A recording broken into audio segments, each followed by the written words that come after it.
Okay, we're back. Sorry, guys. I had a phone call, and we are back. So, so it got worse and worse, and then, um, after it got worse, so all the thoughts would come to my head. It would be all negative thoughts of, me killing myself because I'm not needed, um, of every time somebody do something evil or something that's not right, or they do something that um, is clearly just not nice. um, um, to me, I took it as like I'm not needed. I why am I here when different people is just gonna be negative to me? They're not, or yeah, they're just not going to treat me right.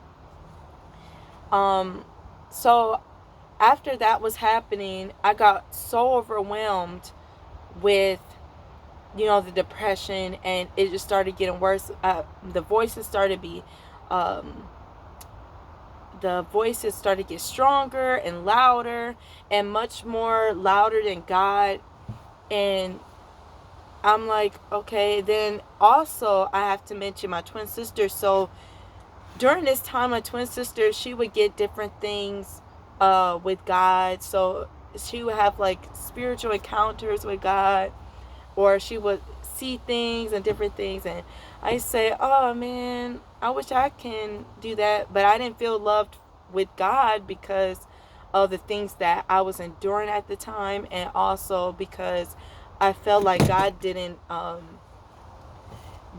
me, because of all the negative things that was happening to me, and how people treated me. I thought God didn't love me, and He wasn't hearing my He wasn't hearing my prayers.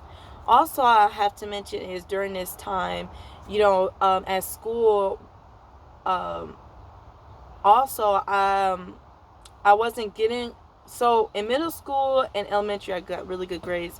Ninth grade, I got kind of good grades. Then started 10th grade to 12th grade, I didn't really get good grades. Um, and that was another way I probably thought God didn't love me, because and I would try so hard, but it seemed like I wasn't getting a lot of what they were teaching. I thought I was just horrible, like even mentally, since I wasn't getting the material. I was just like, what is wrong with me? But God had to show me, and I will do a video on this too. God did show me that I had the dumb, deaf, and blind spirit. And I will do a video on that if you guys want to know more about that. But anyway, so I had all of that against me. I had the dumb, deaf, and blind spirit against me. Um, and also ministering to people. I loved how my twin sister ministered, because it was like from her heart. For me, it was more so I took things from other people and just went with it. You know, but then I just didn't know my identity. Then I didn't have one. Um, and so it got worse.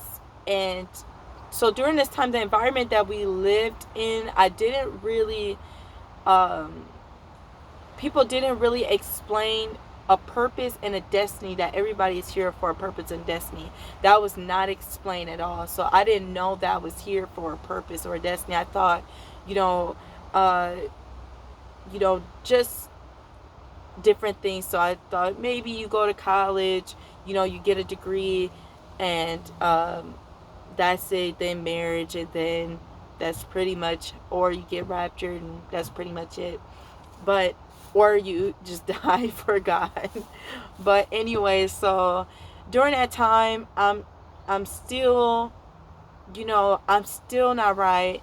Then we was at a job that I won't mention, but even though some parts of it was good, a lot of parts wasn't as good, because of, just different things was happening during that time.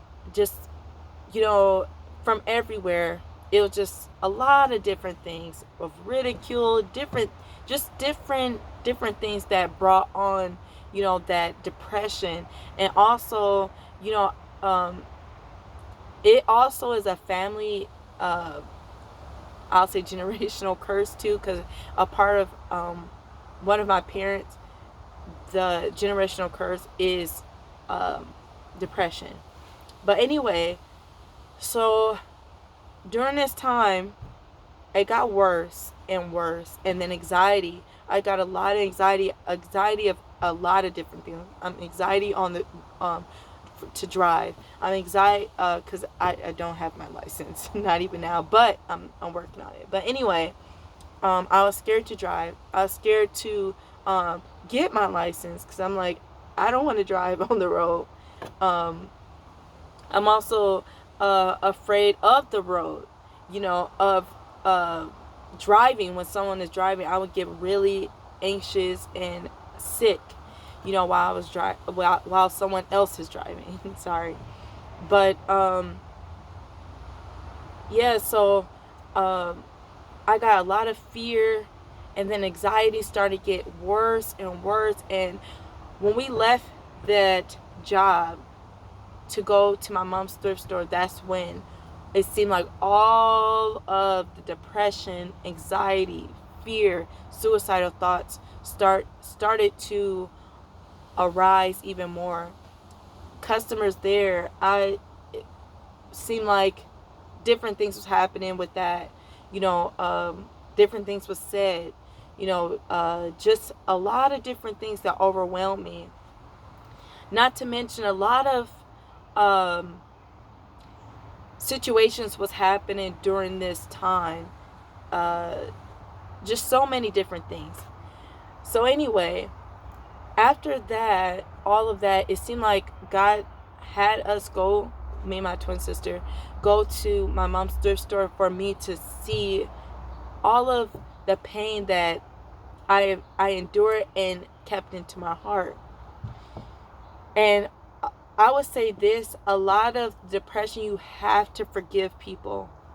Even if you don't want to, you have to. You have to forgive people, because it's always going to be somebody in your life that's going to do something deceiving. It's always going to be somebody in your life that's going to treat you or say something negative to you. It's always going to be people that um, treat you with miscare or don't appreciate, or different things will happen, in your life that you may feel like, why did they do that? I'm treating everybody right. What is going on? But it's always going to be people that's negative. It's always. And all you do is you have to forgive those people, and you have to treat them with love no matter what. I know it sounds hard, and it's going to be a process for you. And we will talk about more about that, of the process of going through that, but it's a process. But anyway, so while I was there at my mom's thrift store, which was the best option for me at the time, I was like, okay, what do I do? And then I remember a sister at a church named is Priscilla. Priscilla Eubanks. She inspired me a lot, and she told us about, and not to mention all of our family members, they really did a good job in encouraging me during this time. Like my mom, dad, my twin sister Paris, Melody, Randy, all of them, Junior. But anyway, so during this time, Priscilla, she gave us this book, and it talked about the purpose and destiny. Then I started to watch these videos of Priscilla Stryer. I don't remember how I started watching them, but when I started watching those videos, she started talking about purpose and destiny. And this is where God kind of turned my life. But before then, before God started to do that, I had to deal with first the Paris, with all of the insecurities, the Paris that was painting, that had anxiety, and for the most part, sometimes I still have anxiety. I haven't. A lot of it did. Excuse me. A lot of it did leave, but I still have it sometimes. even before I did this video, I have a lot of anxiety. I'm like, oh my goodness, felt so nervous. But anyway, so doing that, so before the Priscilla Strider videos and before Priscilla gave me and my twin sister that book, I still had a lot of, and even after that, I still had a lot of mental things in my mind. I didn't do a lot of things right. At the store, where I remember this one particular time my mom told me to put these hangers a certain way, to put the sticky things on it so that it would hang properly, I think. And so I put it on a certain another side, and I remember her looking at me like, huh? And I'm like, I had so much anxiety and fear and the dumb, deaf, and blind spirit, to where it just messed with my mind. So anyway, this one particular time, I remember the enemy has so many different customers come our way that was so negative and said negative things to us, did negative things to us, and it was new customers, old customers, and I'm like, okay. Then it was just people randomly on the street. I would never forget that happening. So right after that, and then I'm just like, what? Why am I here? And you know that as a depression person, or even somebody that focuses on the negative, you always look at the negative more than the positive. Even though I did have positive people in my life that said things that encouraged me, I will always look at the negative. And so when that happened, I was like, I'm done. I'm done with everything. I'm done with this life. I'm done with me being here, because God don't love me. Nobody. Why am I here? And so after that, I went, because I was outside, and I just went out there just randomly outside the thrift store. I don't know why, but I just went out there. But anyway, so I went out there, and I came back in, and then I just went straight in the basement, because I knew, in my mind, I said, okay, this is the day I just die, because this is the day I kill myself. This is the day where I just end everything. Not to mention, even after this, I had suicidal thoughts. So this is not just the first time, but after all of this. But let me get to this first. So when that happened, I went downstairs in the basement, and I'm like, I'm going to find a rope, because I know my mom have it, because this is a thrift store. And so I looked around, tried to find one, and I had this voice like, yes, do it, do it, do it. Yes, yes. And I felt that. I felt even the presence of darkness, but I just thought that was a part of my identity. So anyway, I was finding the rope. I was looking for it, and I'm like, I'm done. I am finished. I am about to kill myself. I am done. And so when I was literally about to get the rope, that's my mom called and said, "Berries," really loud. And I'm like, and I don't know what clicked in my mind, but it felt like when I was younger. I don't know why, but it felt like when I was younger. So then I ran upstairs, and then my mom asked, and then my sister was with us, my twin sister, and then she said, what was you going to do? And I told them what I was going to do. I was going to kill myself. And then they encouraged me. And after that, that's when God opened that door up for, remember I was telling you about Priscilla giving us that book. And then after that, that's when God started to allow me to see more positive videos. And again, to rid yourself and with God from depression, anxiety, and fear, you have to go through that journey and process of the mindset first, the mind. And so I went through this journey, and I thought it was going to be very easy, but it was not. So it was an everyday battle. So every day, if I did something wrong, and that's another thing with depression. If you feel like you did something wrong, or if you feel like, if I do this wrong, it's wrong. God don't love me. And that's another thing why I thought God didn't love me, because if I do mistakes wrong. And so I would make a lot of mistakes, and I just figured that God didn't love me, and it goes straight to my heart. And I said, God don't love me. End of story. God don't love me. End of story. I'm done. And after that, I still had suicidal thoughts. After that, even though I was going through that process of encouragement. And then another thing is, my mom's cousin gave us a Priscilla Stryer book of the Armor of God. And I started to dive into that, and that helped so much renew my mind, reconstruct it to where I noticed the thoughts that the enemy would, or the depression thoughts, or even those thoughts that was negative. I noticed that a pattern of why the enemy would bring those thoughts, because he wanted me to go into that depression state or the suicidal state. So, and then I had to know, another thing I had to notice is that I am here for a purpose. I see, when you have depression and anxiety and fear, you have to always say something positive. So you have to look in a mirror, or even write things down, or even say it to yourself. You don't even always have to look in a mirror. You could just go and every day say to yourself, I am more than a conqueror.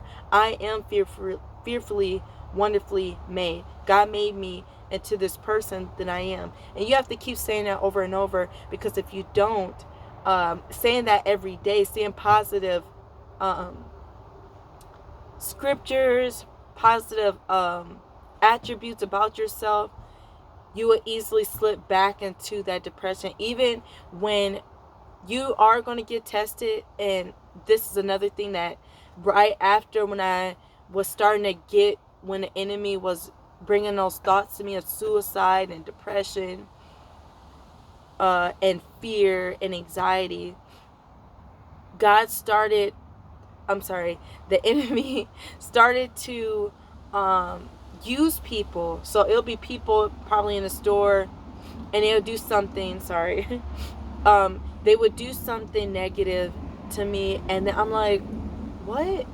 And then I would take it to my heart, like, oh, I did something wrong. I must be a horrible person. But then God started to show me, no, that was on them. They did this negative thing. Don't make it as if you're unworthy just because they did negativity to you. I'm like, okay, I can't put that in my heart. So then every time somebody would do something or say something negative, God would quickly use the armor of God. So he would stop that negativity not to go into my heart, but quickly say, no, that's the enemy trying to use them against you, so you can go back to what you used to be. So that is my story. I will have a part 2 of, the process of going through, this journey of ridding, myself with God, ridding myself from depression with God, help. But, yeah, this is my journey, and I hope my journey in saying this story help you. And I definitely will be doing a podcast on depression, anxiety, fear, and we will have different special guests on the podcast. And this is Paris from P to the Tea Time, and like I said, hopefully this story helped you a lot, and I thank you for listening. And whoever this is for, take it back to God. If this journey is meant for you, of hearing this story, and yeah, ask God how to direct you, because maybe how he directed me may not be the same of how he'll direct you out of coming out of depression, anxiety, fear, and those mental thoughts, because that's what it is, like mental thoughts of of voices talking to you and speaking to you, you know. But I will also have a video on that. So this is Paris Muna from P to Tea Time. Bye.